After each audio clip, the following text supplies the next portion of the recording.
15번째 시간입니다. 저 한 절 여러분이 한 절 교독으로 하나님의 말씀 받도록 하겠습니다.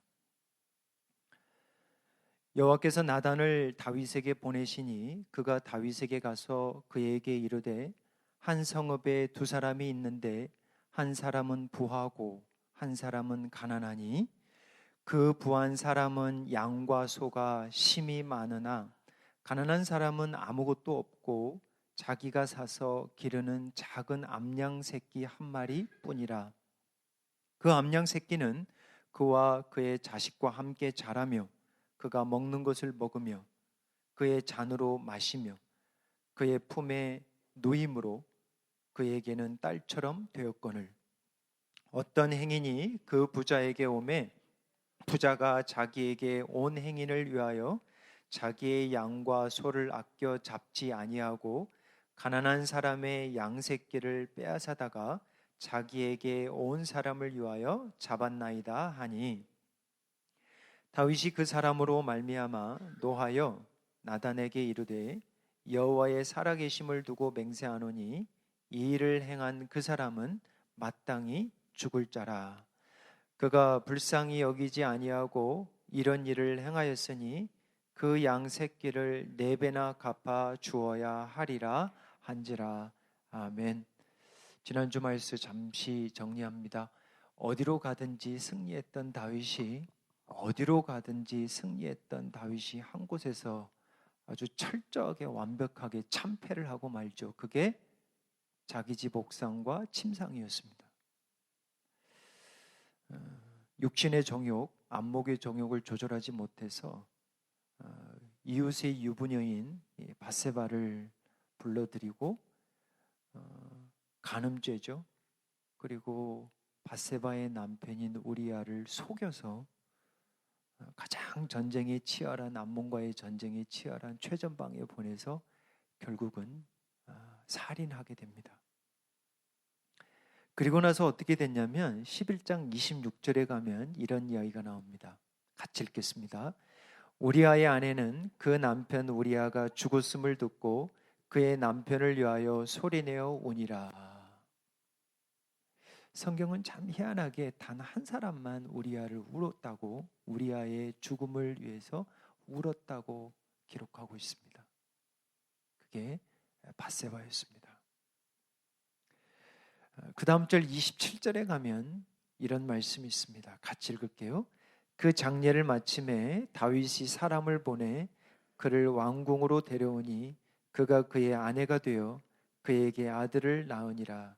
다윗이 행한 그 일이 여호와 보시기에 악하였더라. 하나님은 살아계십니다. 하나님은 살아계시기 때문에 이런 말씀이 기록되어 있는 거예요. 하나님이 보시기에 악하였더라. 그리고 12장으로 넘어가는 거예요. 그러면 12장 1절에 보면 이제 하나님이 나단을 다윗에게 보내는데 이 시간의 어떤 배경을 보면 11장과 12장의 배경, 시간적인 흐름이 어느 정도 흘렀는가? 대략 최소 수개월이 흘렀어요. 다시 말하면 다윗이 간음을 범하고 자신의 충신인 우리아를 죽이고 나서 장례를 치르고 그 이후에 아들을 낳기까지 시간이 수개월은 있었다라는 거예요. 그래서 이제 때가 돼서 아기를 낳을 때가 되었습니다. 12장에 보면 아기가 낳은데 이래 만에 죽죠. 이 12장 1절에 바로 오늘 첫 메시지가 뭐냐면 다윗의 회개의 특징 몇 가지를 이야기하는데 회개에도 때가 있습니다. 아무나 회개하는 거 아니에요. 그러면 질문은 뭐냐면 왜 하나님은 이 수개월 동안 잠잠하셨냐라는 거예요. 그게 포인트예요.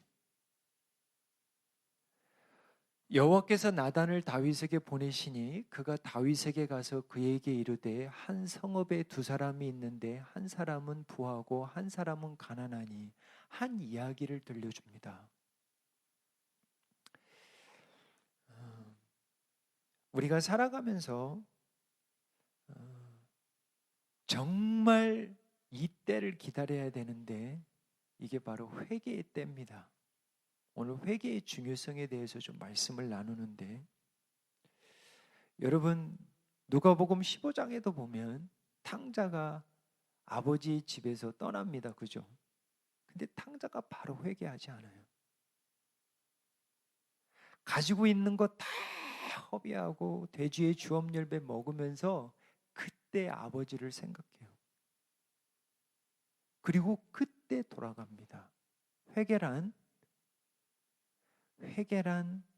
죄에서만 돌이키는 게 아니라 회개란 아버지께 돌아가는 거예요. 근데 이 회개는 인간의 힘으로 안 돼요. 정말 하나님이 은혜를 주셔야 이 회개의 마음이 들어요. 여러분, 하나님을 믿지 않는 사람들은 죄로부터는 돌이킬 수 있어요. 여보 미안해, 나 그 짓 다시는 안 할게, 이 정도는 할 수 있어요. 근데 믿지 않는 사람들은 하나님께는 돌아가진 않습니다.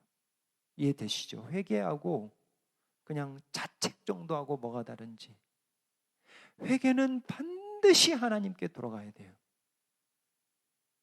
근데 회개는, 그래서 믿지 않는 사람과 이 틀린 게 뭐냐면, 회개는 반드시 하나님의 은혜가 필요한 거예요. 하나님의 은혜가 없으면 그냥 미안해, 잘못했어, 이 정도 하고 끝나는 거예요. 근데 죽고 사는 것은 없어요. 죄로 인해서 죽고 하나님으로 가서 다시 사는 이런 죽음과 부활은 경험하지 못합니다. 그래서 회개는 때가 있어요. 정말 하나님의 때가 필요해요. 여러분 아실 거예요. 아무리 이야기를 해도 듣지 않은 때가 있습니다. 자식에게 아무리 귀한 말씀, 지혜의 말씀, 너 이러면 안 된다 이놈아, 정말 너 이러면 너 죽는다, 안 들어요. 안 듣습니다. 근데 그들이 들을 때가 있어요.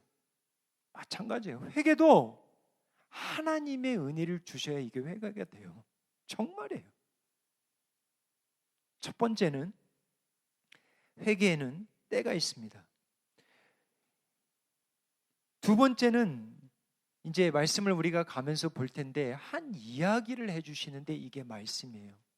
회개의 방법은 뭐냐면, 두 번째는 회개의 방법은, 회개의 방편, 회개의 도구는 뭐냐면 성령이시지만 말씀입니다.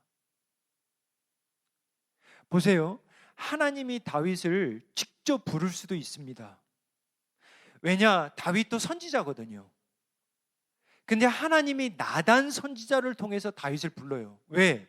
말씀을 주시기 위해서요. 말씀을 통해서 다윗의 마음이 열립니다. 그리고 자기가 얼마나 죄인인지 악인인지를 말씀을 통해서, 말씀을 투영해서 보게 돼요. 그래서 이 말씀을 하나를 소개해 주는데, 그냥 한 동네에 부자가 있고 가난한 사람이 있는데, 부자는 뭐가 많냐면, 한 사람은 부자인데 2절 가보세요. 2절에 가면 부한 사람은 양과 소가 심이 많대요. 이건 많은 정도가 아닙니다. 옛날에 고대 시대에 그 사람의 부유한 정도는 가축으로 따집니다. 대표적인 게 욥이죠. 그의 재산 목록을 이야기하면서 가축의 수를 이야기하거든요. 몇 천이다, 몇 결이다. 부자인 거예요. 근데 심이 많은 거예요. 근데 이게 직접 자기가 읽어낸 건지 증여를 받은 건지는 모르겠어요. 근데 가난한 사람은 어떤 사람이냐면, 3절에 가보면 가난한 사람은 아무것도 없고 자기가 사서, 보세요, 받은 것도 아니에요. 부모로부터 받은 것도 아닙니다. 이 사람은 돈도 없어. 근데 그 없는 살림에 그 양 한 마리, 어린 얌색 양 한 마리를 사는 거예요. 사서 기르는 작은 암양 새끼 한 마리뿐인 거예요, 재산이. 그 암양 새끼는 그와 그의 자식과 함께 자라며 그가 먹는 것을 먹으며 그의 잔으로 마시며 그의 품에 누임으로 그에게는 딸처럼 되었다. 이 이야기가 그냥 나온 이야기가 아니에요, 여러분. 이 말씀을 감을 잡으셔야 되는데 세 가지 동사에 주의하셔야 돼요. 여러분, 하나님이 비유 같은 이 이야기를 다윗에게 그냥 들려주는 게 아닙니다.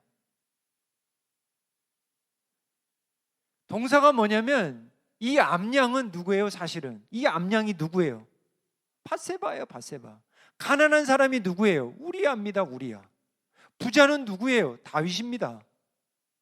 근데 여기서 동사 세 개의 동사를 밑줄을 그어보세요.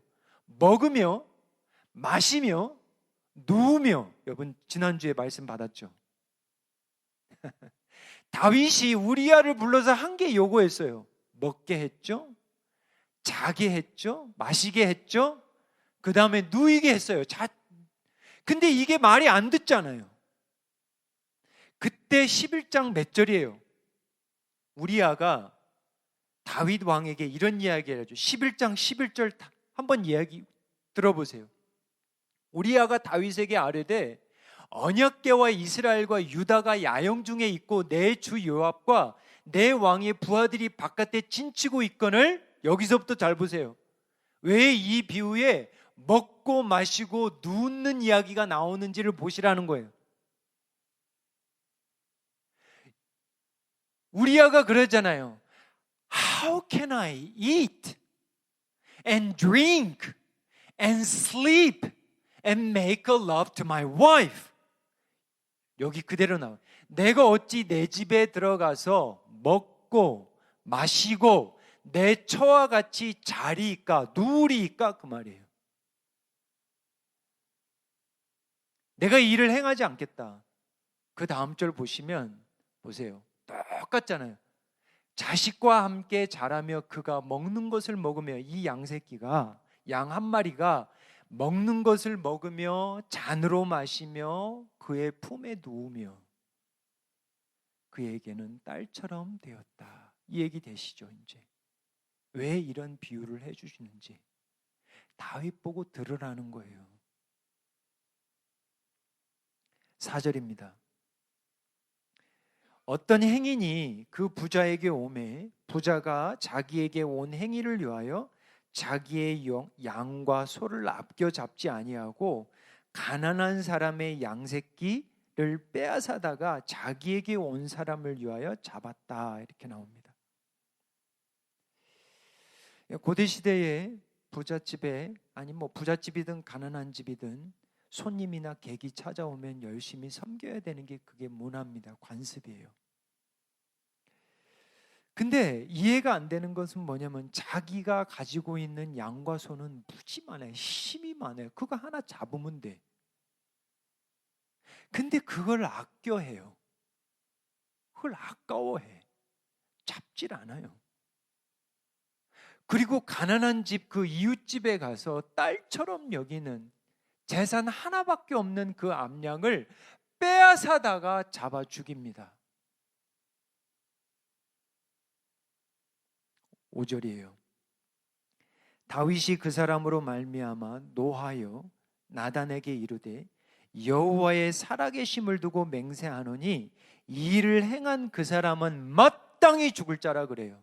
이걸 다시 뒤집어서 이야기하면 내가 왕인데 그 사람 내가 만나면 죽이겠다는 거예요.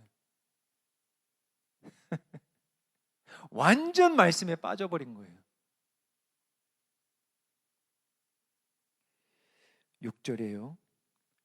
그가 불쌍히 여기지 아니하고 이런 일을 행하였으니, 다윗이 또 이야기해요. 첫 번째, 그 부자는 반드시 죽어야 되고, 두 번째는 그가 불쌍히 여기지 아니하였고 이런 일을 행하였으니 양 새끼를 4배나 갚아야 된다고 그래요. 이 4배에 대해서는 조금 이따가 얘기해 드릴게요. 몇 가지 적용을 합니다. 여러분 잘 보세요. 우리가 언제 죄 짓는가 잘 보세요. 죄라는 습성은 뭐냐면 나밖에 몰라요. 다른 사람을 불쌍히 여기지 않습니다. 그게 죄의 습성이에요. 내 거는 아까워. 남의 것은 안 아까워. 이러한 사람들은 넉넉할 데가 없어요. 항상 부족해, 저 사람들은. 항상 여유가 없어요. 그리고 남의 것을 빼앗아 와서 써야 마음이 풀려요.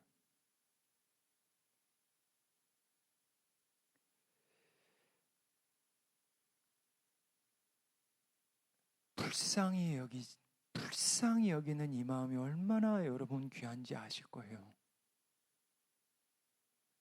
여러분, 죄를 지으면 여러분들, 제가 예전에 그랬잖아요. 죄 지을 때 거울 한번 보라고. 근데 어떤 분이 그러시더라고요. 죄 지을 때 무슨 거울 볼 시간이 어디 있어요? 그러잖아요. 여러분 얼굴 보시면 짐승처럼 변해요. 짐승들이 물론 새끼들 아끼지만 정말 본능적으로 자기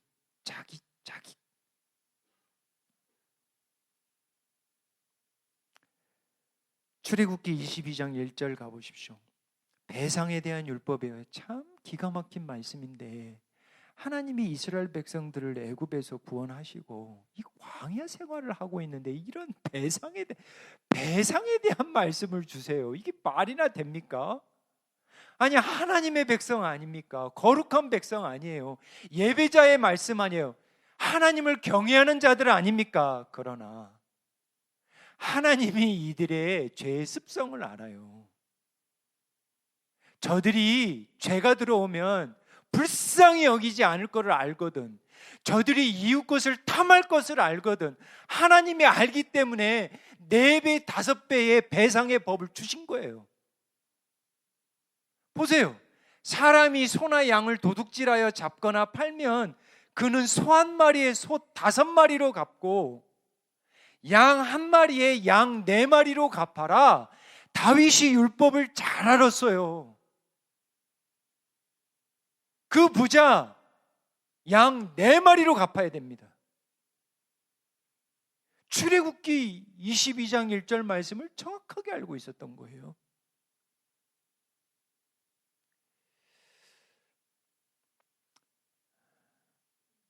(7절입니다) 나단이 다윗에게 이르되 당신이 그 사람이라. 이스라엘 하나님 여호와께서 이와 같이 이르시기를 내가 너를 이스라엘 왕으로 기름 붓기 위하여 너를 사울의 손에서 구원하고. 하나님이 나단 선지자를 통해서 다윗의 그냥 심장을 찌르는 거예요. You are the man. 영어로 보면 좋죠. You are the man. 정말 꽁꽁 숨고 있고 싶은데 다윗 생각에는 요압하고 몇 사람 정도만 알 거라고 생각을 하고 지금 수개월 동안 지내왔는데, 여러분 죄 지으신 분들, 우리가 저도 그렇지만 죄 지으면 야, 하나님이 이번엔 넘어가시네. 하나님이 이번에는 넘어가시는구나. 그렇지, 하나님은 은혜의 하나님이지. 근데 내 마음에는 그 죄가 계속 걸리거든.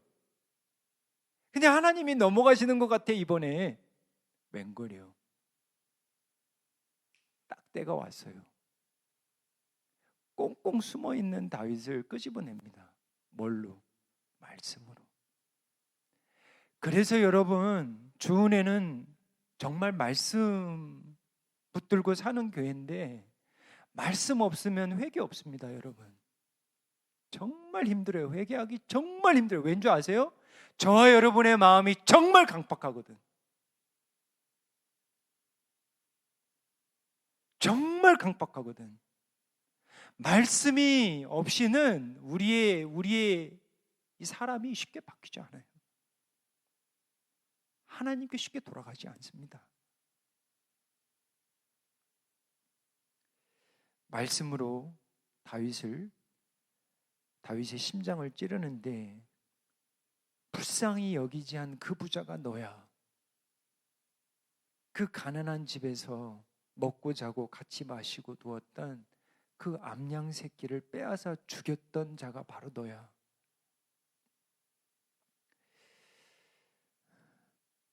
하나님이 그런 말씀을 해주세요. 내가 너를 왕으로 기름 부었지 않니? 이건 무슨 얘기냐면 너도 가난한 자였지 않니? 너도 그런 가난할 때가 있었지 않니? 내가 목동에서 왕으로 된 게 이건 하나님의 은혜지 않니? 왜 그들에게 궁유를 베풀지 않았니? 내가 사울의 손에서 구원했지 않았니? 그들에게 구원을 베풀어야 되지 않니? 8절입니다. 같이 읽어볼게요. 참 귀한 말씀이에요. 한번 읽어볼게요.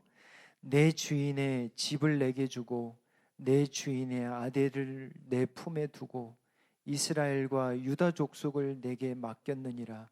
만일 그것이 부족하였을 것 같으면 내가 내게 이것저것을 더 주었으리라. 참 저는 이 말씀이 예전에 읽었던 때하고 또 다르게 이 말씀이 은혜가 되더라고요. 왜냐? 보세요.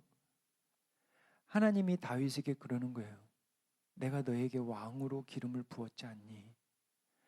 그리고 내가 너에게 뭘 줬는가 잘 봐봐. 집을 줬잖아. 내가 내게 가정을 줬잖아. 그리고 이스라엘과 유다까지 줬잖아. 우리로 말하면 기업이에요. 하나님의 나라예요. 맡겨줬잖아. 근데 정말 우리가 언제 떨어지냐면 우리가 왕노릇할 때. 정말이에요 이거. 내가 왕노릇할 때 내 집도 내 거야. 아내도 내 거야. 자식도 내 거야. 내 사업도 내 거야. 이러면요. 뭐라 그래요? 하나님이 맡겼다 그래요. 맡겼다. 하나님이 저와 여러분에게 맡긴 거예요. 여러분. 소유권은 하나님에 있어요. 이거를 놓치면 남의 집 여인까지 가져와 버려요. 왕노릇하고 사는 거예요. 정말이에요 여러분. 죄가 뭐냐? 왕노릇하는 거예요. 하나님이 왕이 돼야 되는데 내가 왕노릇하면 계속 넘어지는 거예요. 청지기의 삶을 살면 되는데 청지기의 삶이 아니라 이게 내 것이다. 이게 내 것이다. 이게 내 것이다 하면 그때가 바로 떨어질 때입니다. 아둘람 공동체 여러분 기억나시죠?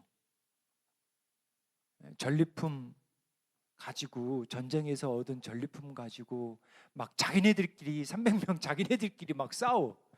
부설 시내가에 낙오된 자들에게 줘야 되니 말아야 되니 주지 맙시다 막 그래. 이 아까운 걸 쟤네들은 전쟁에 나가지도 않았는데 주지 맙시다. 근데 다윗이 뭐라 그래요? 이스라엘 장로들에게 주자 그래요. 걔네들에게도 줄 뿐더러. 무슨 얘기예요? 가난했을 때 넉넉했다라는 거예요. 다윗이 광야에서 산전수전 겪으면서 집도 없잖아요. 광야에서 동굴 속에서 살아가면서 하나님께 기도하고 하나님께 금식하고 하나님 앞에 엎드리고 그 없을 때 오히려 더 넉넉하고 오히려 더 나눴어요. 지금은 힘이 많아요. 소와 양이. 근데 남의 걸 탐내.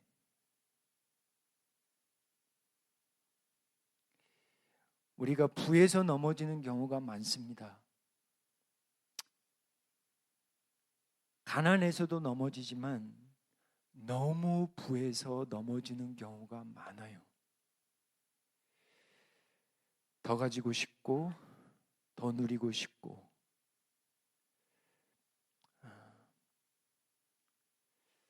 발렌타인스데이가 오잖아요.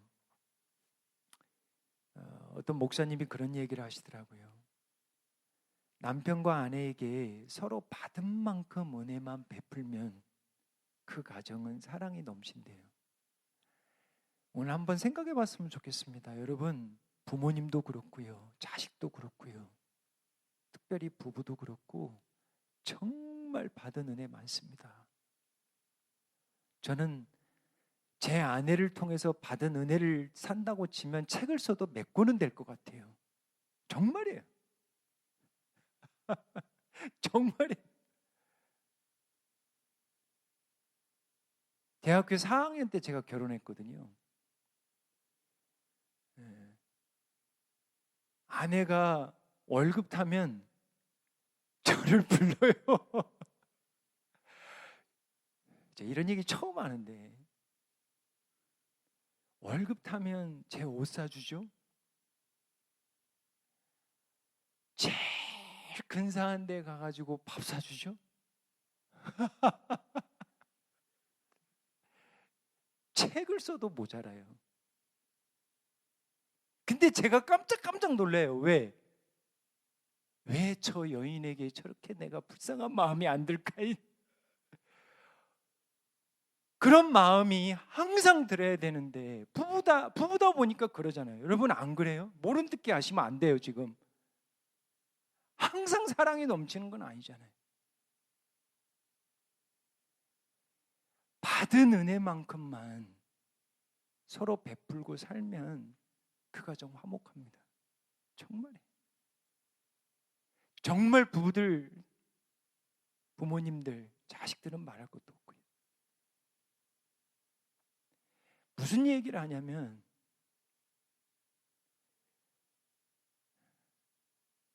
만족의 은혜가 필요합니다. 만족의 은혜가. 만족하지 않으면 아무리 가져도 만족이 없어요. 9절입니다. 그런데 어찌하여 내가 여호와의 말씀을 업신여기고 나 보기에 악을 행하였느냐. 내가 칼로 햇사람 우리아를 치되 암몬 자손의 칼로 죽이고 그의 아내를 빼앗아 내 아내로 삼았도다. 하나님이 정확히 알고 계세요. 여기서 중요한 것은 어찌하여 하나님의 말씀을 업신여기냐. Why did you despise the word of God?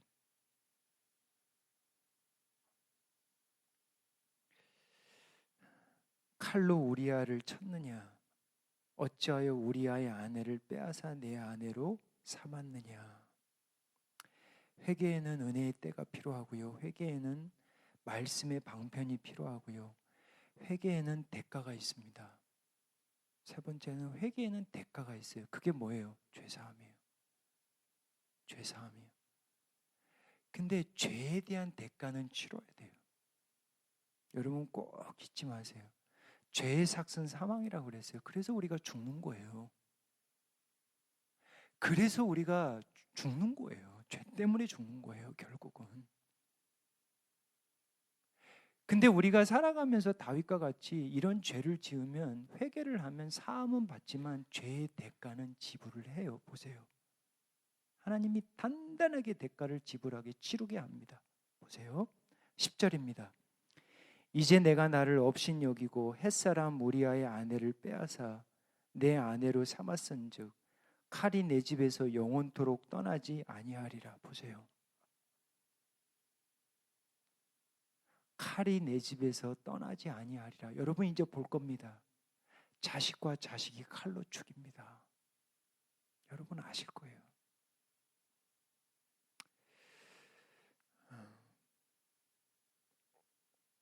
11절이에요. 여호와께서 또 이와 같이 이르시기를 보라 내가 너와 내 집에 재앙을 일으키고 calamity I'm going to bring calamity upon your house. 내가 내 눈앞에서 내 아내를 빼앗아 내 이웃들에게 주리니 그 사람들이 내 아내들과 더불어 백주에 동침하리라. 누가 그래요? 압살롬이 그러잖아요. 다윗의 아들 압살롬이 이 짓을 합니다. 죄의 대가를 이야기하는 거예요. 12절 보십시오. 중요한 말씀이에요. 같이 읽겠습니다. 너는 은밀히 행하였으나 나는 온 이스라엘 앞에서 백주의 이 일을 행하리라 하셨다 하니. 왜 백주 11절 12절 계속 반복하죠? 백주 대낮에 왜 이야기를 자꾸 하시죠? 다윗이 밤에 했거든. 은밀히. 하나님은 뭐로 갚아요? 대낮에. 은밀히도 아니에요. 백주 대낮에 온 천하가 다 볼 수 있도록 너의 죄악을 드러나겠대요. 온 천하에.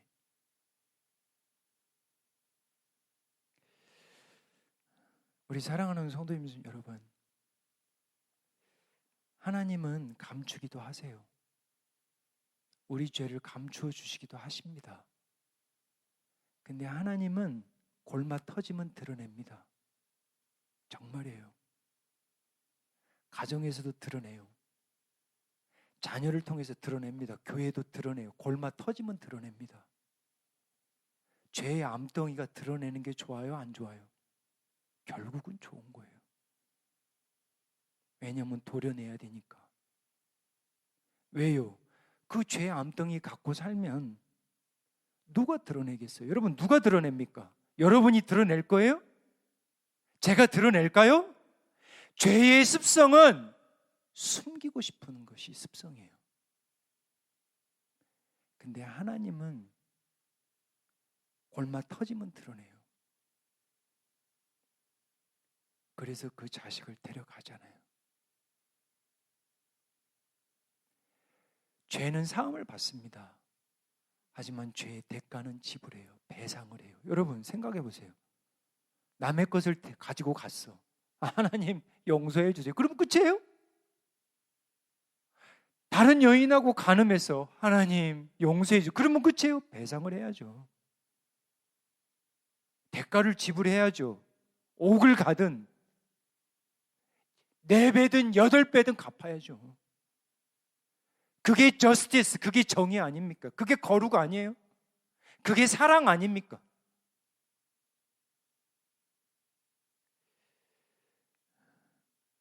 (13절입니다) 나단을 통해 하나님의 말씀을 들은 다윗의 첫 반응이 기록이 되었는데, 다윗이 나단에게 이르되 내가 여호와께 죄를 범하였노라 하매, 나단이 다윗에게 말하되 여호와께서 당신의 죄를 사하였으니 당신이 죽지 아니하려니와. 제가 말씀을 읽으면서 이해가 안 된 부분이 이 부분이에요.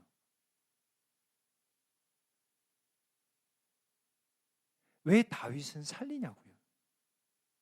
그리고 왜 죄 없는 아기는 데려가냐고요? 이 부분이 이해가 안 가요. 다윗 죽이면 되잖아요. 하나님이 죽이지 않으세요. 남겨두세요. 왕권도 다윗의 왕권으로 계속 자손들이 내려가서 예수님까지 와요. 이게 이해할 수 없는 은혜입니다. 대신 딴 사람이 죽어요. 감사한 것은 다윗이 고백을 합니다. 내가 죄를 지었습니다. 이건 보통 은혜가 아니면 안 돼요. 14절입니다. 이 일로 말미암아 여호와의 원수가 크게 비방할 거리를 얻게 하였으니 당신이 낳은 아이가 반드시 죽으리라. 집에서 칼이 떠나지 아니하리라. 너와 내 집에서 재앙을 일으키고 내가 내 눈앞에서 내 아내를 빼앗아 내 이웃들에게 주리니 이 사람들이 내 아내들과 더불어 백주에 동침하리라. 그리고 여호와의 원수가 크게 비방거리를 찾아 얻게 하였고 네가 낳은 아이는 죽으리라. 죄의 대가입니다. 죄사함은 받지만, 이렇게 해서 말씀을 끝내려고 했는데 하나님이 이렇게 끝내지 말라. 시편 51편으로 갔습니다. 시편 51편을 다 읽어보면 좋은데 회개가 뭔지, 회개의 본질이 뭔지 알려주는 게 이 시편 51편 회개시입니다. 소제목이 뭐라고 나와 있어요? 그 다윗이 밧세바와 동침하고 선지자 나단이 그에게서 왔을 때, 바로 이때를 이야기하거든요. 오늘 본문의 말씀. 이때 하나님 앞에 회개하고 지은 시편 말씀이 51편이에요. 한번 천천히 네 구절만 읽어볼게요. 다윗이 어떤 기도를 드렸을까? 어떻게 회개했을까? 9절입니다. 같이 읽어볼게요. 주의 얼굴을 내 죄에서 돌이키시고 내 모든 죄악을 지워주소서. 이게 무슨 얘기인지 아시죠? 우리가 지우개 가지고 잘 지웁니다. 그죠? 죄는 하나님만 지울 수 있는 거예요. 예수 그리스도의 피가 있으면 no condemnation. 그 말 기억나시죠? 하나님만이 죄를 지울 수 있는 거예요. 다윗은 그걸 알았어요. 10절이에요. 같이 읽습니다. 하나님이여 내 속에 정한 마음을 창조하시고 내 안에 정직한 영을 새롭게 하소서. 회개는 뭐냐? 창조예요. 창조. 하나님이 말씀으로 창조하시고 우리가 말씀으로 거듭나고, 회개가 뭐냐? 말씀으로 다시 창조되는 거예요.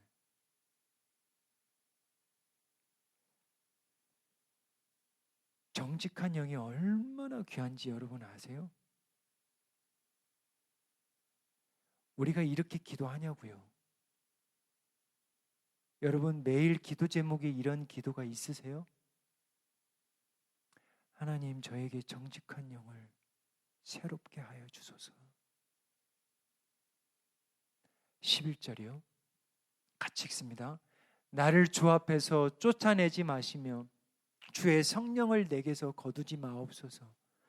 성령이 떠나면 어떻게 되는지 똑똑히 봤습니다. 누구를 통해서? 사울을 통해서 봤어요. 다윗이 정말 영의 사람이라는 걸 여기서 보면 알 수 있습니다. 여러분, 다윗이 이 한 가지만은 저에게 거두지 마소서 그래요. 자식을 죽인다고 그랬을 때 자식을 데려가지 마세요 이런 기도도 안 해줘. 모르겠어요. 나중에는 금식 기도를 하겠지만 그때만큼은 그런 대답을 안 해요. 말로는 표현이 없어요. 자식 데려가지 마세요 이런 표현은 성경에 나와 있잖아요. 그렇게 기도를 했을지언정. 근데 다윗이 이것만큼은 저로부터 거두지 마세요, 이것만 빼앗아 가지 마세요. 이게 뭐예요? 성령이에요. 정말 영의 사람이에요.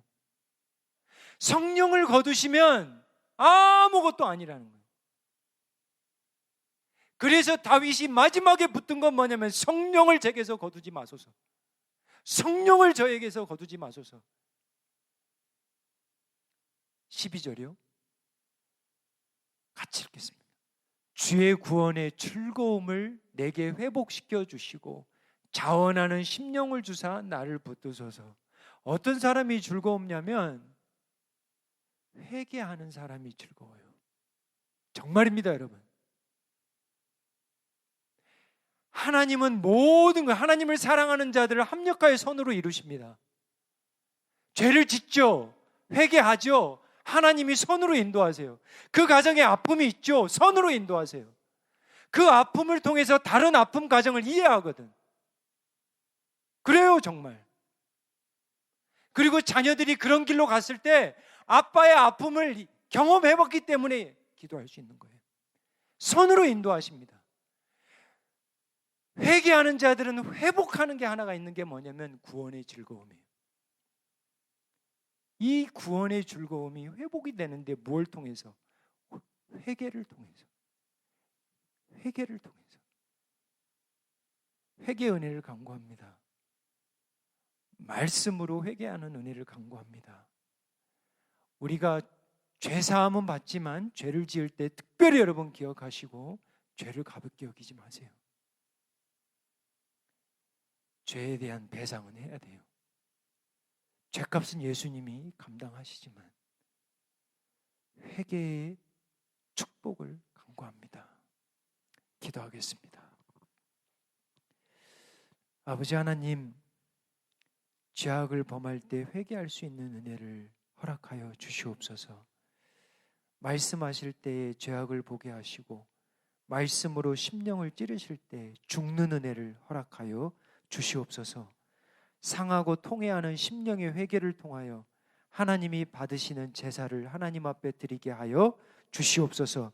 죽음을 통한 생명의 은혜를 경험케 하시고 정직한 영을 새롭게 하여 주셔서 우리가 구원의 즐거움을 날마다 경험하는 은혜를 허락하여 주시옵소서. 예수님의 이름으로 기도하옵나이다.